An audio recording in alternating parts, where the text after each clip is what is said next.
একটা ফুলা সরকারি চাকরি পাইছে, দৌড়ায় তার বাপ মার কাছে কইতাছে যে আব্বা আম্মা আমি তো সরকারি চাকরি পাইছি, মাসে প্রায় 2-2.5 লাখ টাকা বেতন পাইম, দেখবা তোমরা ঋণ সহকার আমি সুদ করে লাইম। এই কথাটা কইতেই বাবা মা একে অপর তাকাইয়া একটু মুস্কি হাসি দিল। তখন ফুলাই কইতাছে কিতা, কি গো তোমরা হাসলা কেন? না বাবা এমনিতে হাসি। আচ্ছা তুই যেহেতু আমাদের ঋণ সুদি করতে চাইতেছস, আজকে রাইটটা যেহেতু তুই আমার সাথে থাকতে পারস, তাহলে তোর ঋণ সুদ হয়ে যাবো। পরে ফুলাই কইতাছে কি, কই এইটা কোনো ব্যাপার হইলো? আচ্ছা ঠিক আছে আজকে রাইতে তোমরা লোক আমি ঘুমাইম। পরে দিন পার রাইত হইলো, ফুলাই গিয়া তার বাপ মার সাথে শুইলো। শুইলা ফুলাই ঘুমাইয়া গেছে, কিন্তু বাপ মাই ঘুমাই নাই। ফুলারা ঘুমাইতে তুললে বাপে ডাকতাছে যে বাজান, ওই বাজান উঠ না, বাজান ওই বাজান উঠ না। পরে উঠছে, বুঝতেছে কি হয়েছে আমার ডাকতাছে কেন লাগে, যে বাবা আমার 1 গ্লাস পানি খাওয়াইবি। এইটা কইতে ফুলা কইতাছে কিতা, কই তুমি শোয়ার আগে 1 গ্লাস পানি লইয়া শুইতাল্লা না, 1 গ্লাস পানি লাগে আমার ডাউন লাগে। তখনও বাপে কিছু কইলো না, উইটা পানি নিয়ে খায়া লাইলো। আবার পোলা ঘুমাইয়া গেল। এর কিছুক্ষণ পরে দেয়া আবার ডাকতেছে ফুলারে, বাজান ওই বাজান উঠ না, আমি একটু টয়লেটে যাবো। ফুলাই কইতা তুমি কি আমার ঘুমাইতে দিতা না, আগে তো তুমি একলাই টয়লেটে যাইতা, এখন কেরা আমারে লাগবো। আবারও বাবাই কিছু কইলো না, ফুলাই গিয়ে ঘুমাইয়া গেল। বাপে টয়লেট থেকে ঠিক চলে এলো। এর কিছুক্ষণ পরে দে আবার ফুলারা ডাকতেছে, বাজান ওই বাজান উঠ না, আমার পেটের মধ্যে খিদা লাগছে, দেখ না ফ্রিজের ভিতরে কিছু আছে নাকি। ফুলাই কইতেছে তুমি কে লয়ে লয়ে খাও গা, আমি ভাবতাম না তোমার দিতাম, আমি ঘুমাইতেছি একটু বাজাতে টাহকের লাগিয়া। আবারও বাবা কিছু কইলো না, ফুলা দিকে সুন্দর মতো ঘুমাইয়া গেল। এর কিছুক্ষণ পরে দেয়া মা 1 গ্লাস পানি ঢালে দিছে পোলার শরীরে।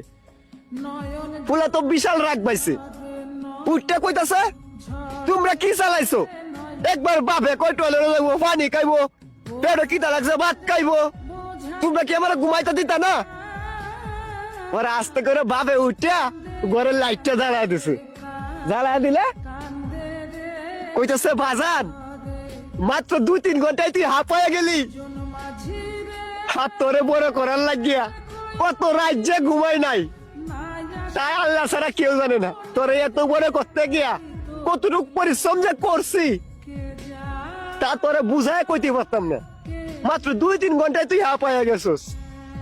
তুই ছোটবেলা তোর মায়ের কোলে মুইতে দিতি, এই মাঘ মাসের শীতটার মধ্যে তোর মা ভিজা জায়গা থাকছে আর তোর এটি শুকনা জায়গার মধ্যে রাখছে।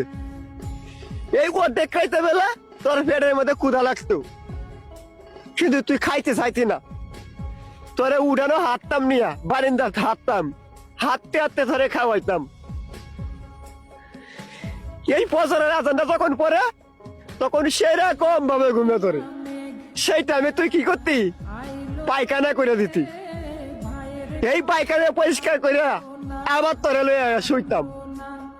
একটা রাইতের মধ্যে কম করে হলো তুই 10 বার ঘুম থেকে উঠতি। তারপরেও একদিন বাজান তোর প্রতি বিরক্ত হই নাই। আর আজকে মাত্র 2-3 ঘন্টায় তুই হাঁপায়া গেলি, তখন আর ফুলার বুঝতে বাকি থাকে নাই। তখন সন্তানে বাবা মারে জড়ায় ধরে কান্না করতেছে আর বলতেছে আমারও বুঝার বাকি নাই, আমি বুঝা গেছি বাবা এই পৃথিবীর সবকিছু ঋণ শোধ করা গেলেও কোনোদিনও বাবা মার ঋণ কখনো শোধ করা যায় না। এজন্য বলতেছি